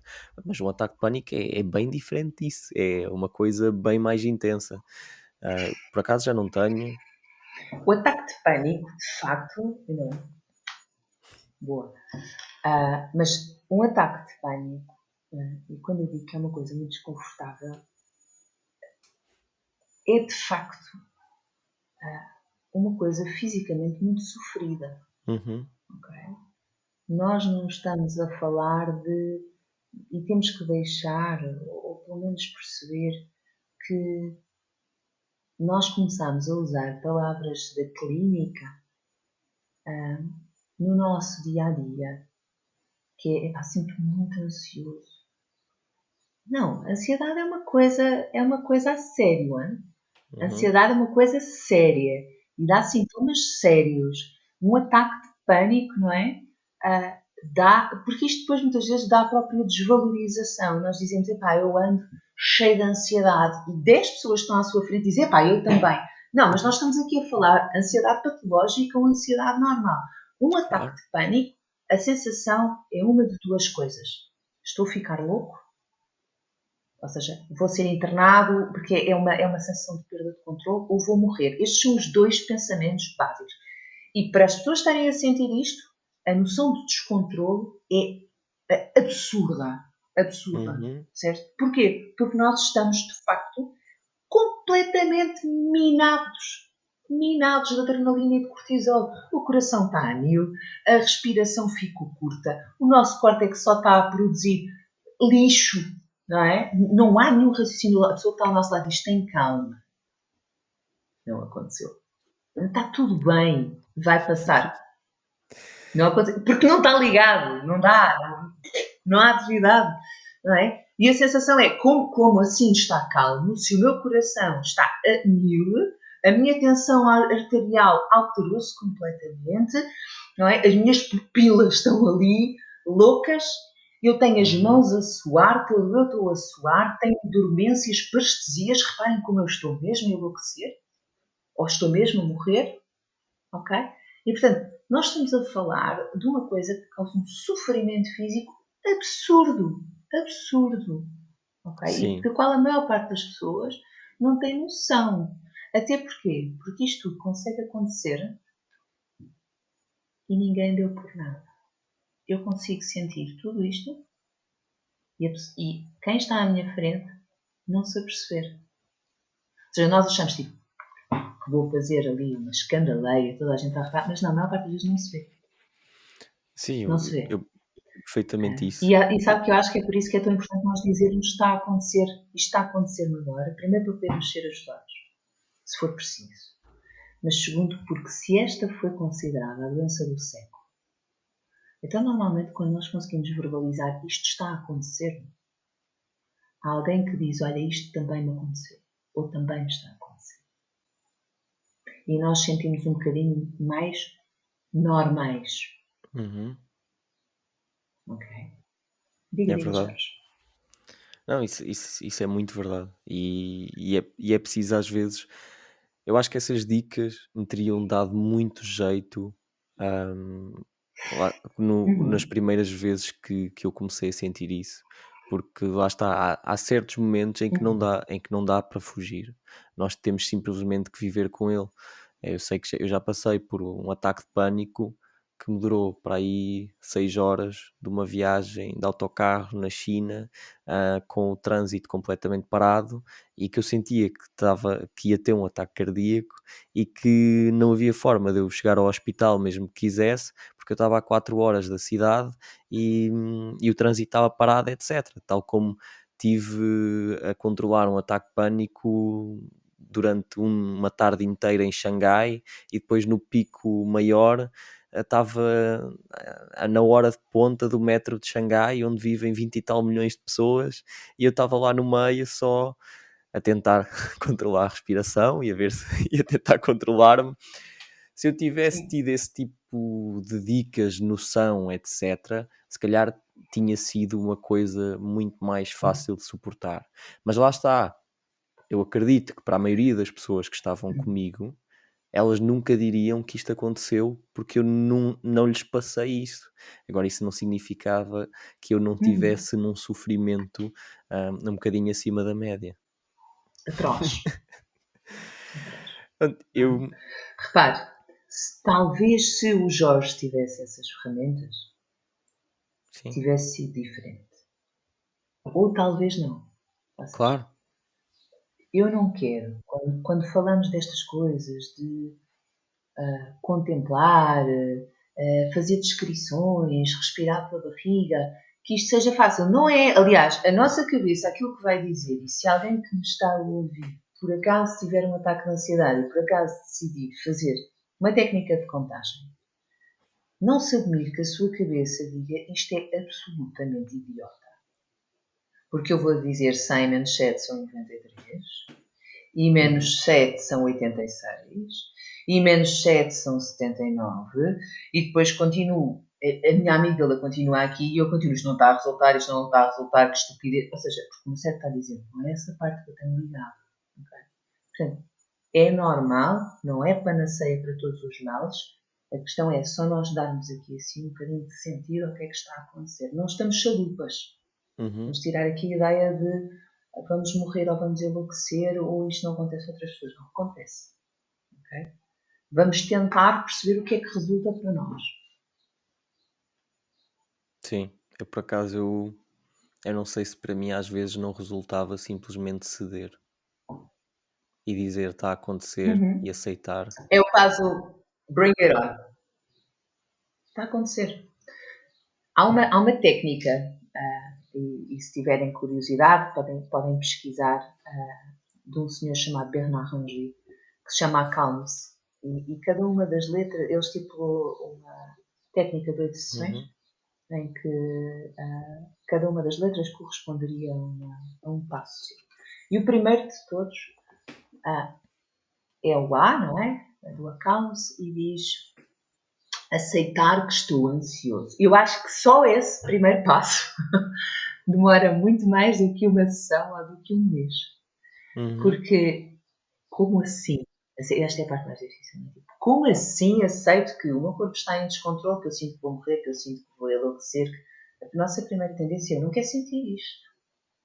Okay? Portanto, este bring it on que o Jorge fala é subejamente difícil. Só o aceitar que eu possa estar a sentir isto é muito difícil. é verdade. Catarina, o que é que a inspira? Epá, o que é que me inspira? Para fazer aquilo que eu Sim, faço? para viver melhor cada dia e para ser grata e para continuar no caminho em que está. Epá, isso é uma pergunta terrível. Sabe que às vezes a clara noção da finitude. Uhum, Eu só recebi um bilhete para esta vida, ao que sei. Se calhar há mais bilhetes. Eu recebi um e tenho a sorte de.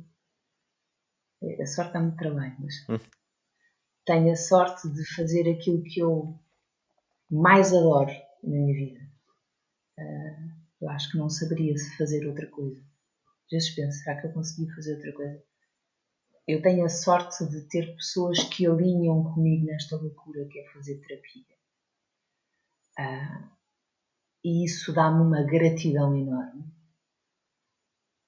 Mesmo porque o privilégio de ter alguém que se abre connosco, que partilha parte da vida deles connosco, é uma coisa para se estar muito grato.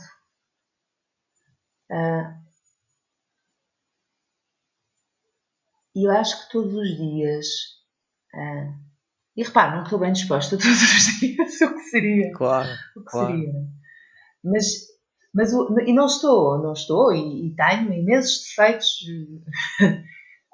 como pode imaginar.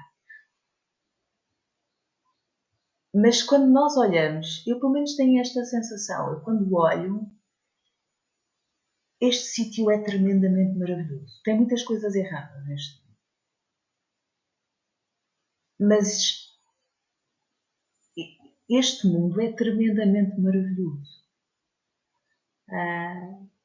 As pessoas, os sítios, os animais, e isso inspira-me muito a estar aqui. Não que eu queira deixar a grande obra, não tenho esse intuito. Às vezes faço uma pergunta aos meus pacientes que já me fiz a mim própria, que é o que é que quer que a sua pedra tumular diga? Não é? Uhum, Aqui jaz. E o que é que quer que diga? E eu tento viver um bocadinho de acordo com isto. A minha pedra tumular, se eu o puder escrever, vai dizer aqui jaz Catarina Satúrio, que foi de papo cheio. E é isto que eu tento ir de papo cheio. O meu papo cheio não é muito. São as minhas pessoas, e não me esquecer das minhas pessoas, são os meus bichos, são o conseguir estar. Tenho uma filha e estar com ela e deixar ver o mundo com a vida dela. E é isto, não é? Acordar de manhã e dizer: Uau, ok, estou viva, boa, dá para aproveitar isto que está à minha frente. E perspectivar um bocadinho as coisas, que é. Às vezes, quando as coisas nos parecem muito difíceis, há uma coisa que nós nos vamos apercebendo, que é o também isto passará. uhum. O ataque de pânico vai passar, pode voltar, mas vai passar. As dores, as perdas, as angústias. Mas tento fazer um bocadinho por mim aquilo que faço com os meus pacientes, tento lembrar-me disso. Claro que também já fiz muita psicoterapia. Hei de fazer muita mais na minha vida, se Deus quiser. Mas é eu chegar ao fim do dia e dizer: isto é bom. Isto é bom, não é? Estamos de saudinha, estamos vivos. E isso inspira-me. Não dá como não inspirar. Eu acho que não dá como não inspirar. Por acaso. Não, acho muito acho bastante inspirador o que disse, a verdade é essa.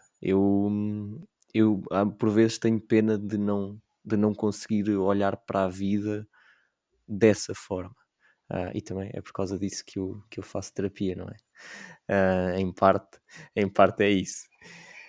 Aquilo que eu lhe queria perguntar por fim, para não lhe Hum. roubar mais tempo, ahm, se pudesse deixar apenas uma dica, uma sugestão, o que fosse, a qualquer pessoa que nos está a ouvir, a qualquer pessoa no mundo. Se pudesse deixar apenas um pedaço de sabedoria do bolso, qual é que seria?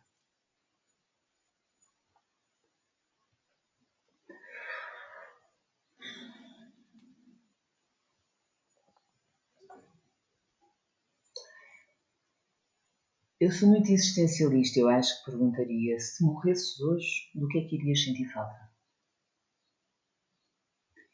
E aquela que for a resposta de quem quer que seja que está a ouvir, é também a responsabilidade que essa pessoa tem de o fazer hoje.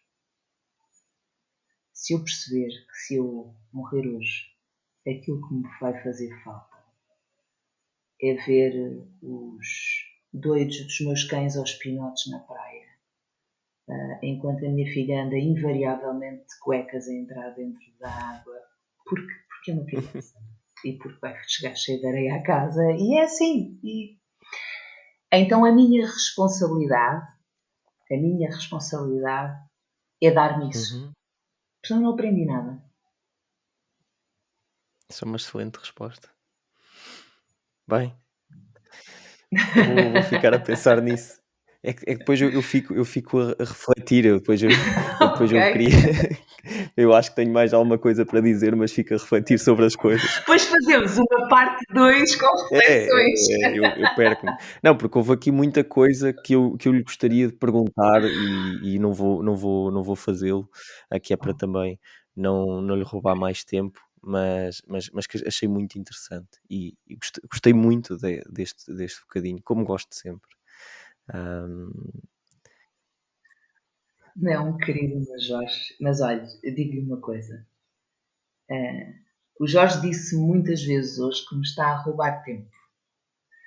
Aquilo que o Jorge ainda não percebeu foi que o Jorge me deu tempo para eu fazer aquilo que eu mais gosto, e por isso eu Muito agradeço. obrigado. Muito obrigado, Catarina. Obrigado por ter aceito o meu convite. Obrigado por tudo, não só por hoje, por sempre. E para terminar, nós costumamos terminar aqui sempre com uma sugestão vínica. Eu não sei se a Catarina gosta de vinho. Se não gostar, normalmente quem não gosta dá outro tipo de sugestão. Uma coisa que lá está, que acompanhe uma boa Uhum. conversa. É o que eu costumo perguntar às pessoas. Uma coisa que acompanha uma boa conversa. Eu vou ser Uhum, tendenciosa, apesar de não ser um vinho para todos os dias. Vou sempre falar do vinho de Carcavelos, ok. que hoje em dia se chama Vila Oeiras, mas vou sempre falar do vinho de Carcavelos. E aquilo que acompanha muitas vezes. Olha, uma coisa que me acompanha muito na vida, para além de sugestões vínicas, são vinis e são poesias. Ok. E eu estava a olhar ali para o meu vinil a ver o que é que eu tinha ali, mas não consigo ver. E há vinis maravilhosos de um grande senhor, um grande dizer, que era o João Vilaré. Sim. Eu acho que não há nada, às vezes, como no fim do dia nós ouvirmos o fado falado do João Vilaré a beber um bom vinho de Carcavelos. Sim, senhor. Pronto. Então, Fica a sugestão. assim me despeço. Obrigado. E Obrigado, como nós Jorge. costumamos dizer aqui, um beijo e um queijo acompanhado por um bom vinho de Carcavelos. Um beijinho de queijo. Catarina, muito, Que assim seja, muito, meu querido, que assim muito seja. obrigado mesmo. E beijinhos grandes para si. E um obrigado também a Um toda a beijinho gente que grande e nos até ouviu. breve, meu querido.